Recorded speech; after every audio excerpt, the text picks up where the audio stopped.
வணக்கம் நண்பர்களே, அனைவருக்கும் வணக்கம். இன்றைக்கி நம்ம இந்த ஒரு வீடியோவில் எதை பற்றி பார்க்க போகிறோம் அப்படின்னு பார்த்தீங்கன்னா, ஆசிரியர் தகுதி தேர்வு டெட்டு பேப்பர் 1 மற்றும் பேப்பர் 2 சிறப்பு டெட்டுக்கு உண்டான அறிவிப்புகள் எல்லாமே வெளியிட்டிருக்காங்க. யாரெல்லாம் சிறப்பு டெட்டு எழுத தகுதியுள்ள நபர்கள், சிறப்பு டெட்டில் அடுத்த கட்டத்திற்கு நீங்கள் என்ன செய்ய வேண்டும் என்பன பற்றி எல்லாமே இந்த ஒரு வீடியோவில் ஒரு கிளியர் கட்டாக நான் எக்ஸ்பிளைன் பண்ண போகிறேன். மதிப்பெண் இடஒதுக்கீடு தேவையில்லை, பட்டதாரி ஆசிரியர் சங்கம் குமுறல் பண்ணியிருக்காங்க. என்னன்றதை பற்றி தான் இப்போ உங்களுக்கு கிளியராக எக்ஸ்பிளைன் பண்ண போகிறேங்க. ஸோ 2026 ஸ்பெஷல் டெட்டு டீச்சர் தனியார் பள்ளி ஆசிரியர்கள் ஆல்சோ எலிஜிபிள். ஸோ அரசு பணியில் இருக்க ஆசிரியர்களாக இருந்தாலும் சரி, தனியார் பள்ளியில் ஒர்க் பண்ணுற ஆசிரியராக இருந்தாலும் சரி, ஸ்பெஷல் டெட்டை நீங்கள் எழுதலாம். ஸோ தேர்வு ஆல்ரெடி நடந்து முடிந்த தோல்வி அடைஞ்ச தேர்வர்களுக்கு இந்த டெட்டை அனுமதி கோரி தான் இப்போ வச்சுருக்காங்க. கண்டிப்பாக இவர்களுக்கும் ஒரு பெரிய அனௌன்ஸ்மெண்ட் ரெடியாக இருக்குது. மக்களே, டெட்டில் ஃபெயில் ஆன நண்பர்களே கவலையை விடுங்க, இவங்களுக்கு உண்டான ஒரு மாபெரும் அறிவிப்பு விரைவில் வர இருக்குங்க. ஸோ 2026 டெட்டுக்கு உண்டான நோட்டிஃபிகேஷன் நமக்கு வெளியிட போகிறாங்க. ஸோ 2026 புதிய நோட்டிஃபிகேஷன் டெட்டுக்கு உண்டான புதிய நோட்டிஃபிகேஷன் வெளியாக ரெடியாக இருக்குது, தயாராகிக்கோங்க. இந்த ஸ்பெஷல் டெட்டை பார்த்திங்கன்னா யாரெல்லாம் எழுதலாம் பேப்பர் 1 மற்றும் பேப்பர் 2 அப்படின்ற ஒரு குழப்பம் மட்டும்தான் இப்போ இருக்குது. நிறைய மக்கள் மத்தியில் இருக்கிற ஒரே ஒரு குழப்பங்கள், இந்த ஸ்பெஷல் டெஸ்ட்டை நான் எழுத முடியுமா சார்? கண்டிப்பாக எழுதலாம் மக்களே. தனியார் பள்ளி ஆசிரியர்களாக இருந்தாலும் சரி, அரசு பள்ளி ஆசிரியர்களாக இருந்தாலும் சரி, ஸ்பெஷல் டெட்டை நீங்கள் தாராளமாக எழுதலாம். ஆனால் ஒன்று விஷயம், தேர்வில் தோல்வி அடைஞ்சிருக்கீங்க அப்படின்னா உங்களுக்கு உண்டான இன்னொரு டெட்டு ரெடியாக இருக்குது. அந்த டெட்டுக்கு உண்டான அறிவிப்பை ஆசிரியர் தேர்வு வாரியம் வெளியிட போகிறாங்க.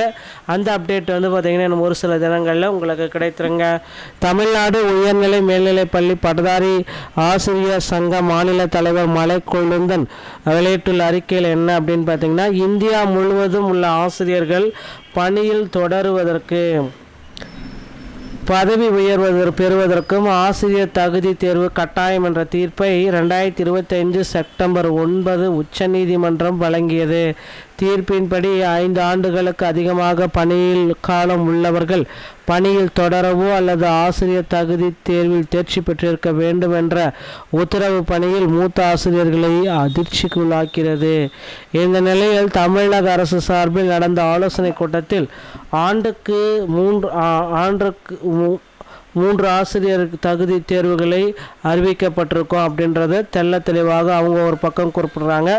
கடந்த ஜனவரி 28 வெளியிடப்பட்ட அரசாணையில் ஆசிரியர் தகுதி தேர்வு தேர்ச்சி விகிதம் SC ST பிரிவுக்கு 40%, அதாவது 150க்கு 60 மதிப்பெண்கள், BC MBC இந்த பிரிவினருக்கு 50%, அதாவது 150க்கு 75, OC மற்றும் STக்கு எல்லாத்துக்கும் பார்த்திங்கன்னா 60%, அதாவது 150க்கு 90 மதிப்பெண்கள் பெற்றிருந்தால் தேர்ச்சி அப்படின்ற மாதிரி குறிப்பாக சொல்லியிருக்காங்க. தொடர்ந்து இந்த மாதம் 13 ஆசிரியர் தேர்வு வாரியம் சார்பில் பணியில் உள்ள ஆசிரியர்கள் மற்றும் ஆசிரியர் தகுதி தேர்வு அறிவிப்பு வெளியிடப்பட்டுள்ளது. நாளை மறுநாள் முதல் ஏப்ரல் 10 வரை விண்ணப்பிக்கலாம். வரும் ஜூலை 4 முதல் ஜூலை 5 தாள் 2 தேர்வுகள் நடைபெறும். ஆனால் பணியில் உள்ள ஆசிரியர்கள் ஏற்கனவே இடஒதுக்கீடு முறையை பின்பற்றி தன் பணிக்கு வந்தவர்கள் என்பதால் இவர்களுக்கு நடைபெறும் ஆசிரியர் தகுதி தேர்வுகளில் மீண்டும் ஒரு முறை இடஒதுக்கீடு சார்ந்த ஒதுக்கீடுகள் தேவையில்லை. பணியில் உள்ளவர்களுக்கு நடத்தப்பட்ட ஆசிரியர் தகுதி தேர்வுகளில் பொது பிரிவுகளில் உள்ள அனைவரும் 40% தேர்ச்சி மதிப்பெண்களை பெற்றிருப்பது, அதாவது 150க்கு 60 மதிப்பெண்கள் தேர்ச்சியாக அறிவிக்கப்பட வேண்டும் அப்படின்றத குறிப்பாகவே கோரிக்கை வச்சுருக்காங்க. ஸோ நிச்சயமாக இவர்களுடைய கோரிக்கைகளை ஆசிரியர் தேர்வு வாரியம் வெளியிட போகிறாங்க, பொறுத்து நம்ம பார்க்கலாங்க. ஸோ டிஆர்பியில் தற்சமயம் பார்த்தீங்கன்னா இந்த டெட் தேர்வில் புதிய அறிவிப்புகள் வர இருக்குது. ஃபெயில் ஆனவங்களுக்கு உண்டான டெட் தேர்வு அனௌன்ஸ்மெண்ட்டை விரைவில் ஆசிரியர் தேர்வு வாரியம் வழங்கியிருக்காங்க. மக்களே, இதற்கான அப்டேட் எப்பொழுது வெளியிடப்பட்டாலும் நம்ம சேனலில் உங்களுக்கு தெளிவாக உடனுக்குடன் கொடுக்கப்படும். மீண்டும் ஒரு நல்ல தமிழுடன் நான் உங்களை சந்திக்கிறேன். நன்றி, வணக்கம், தேங்க்யூ.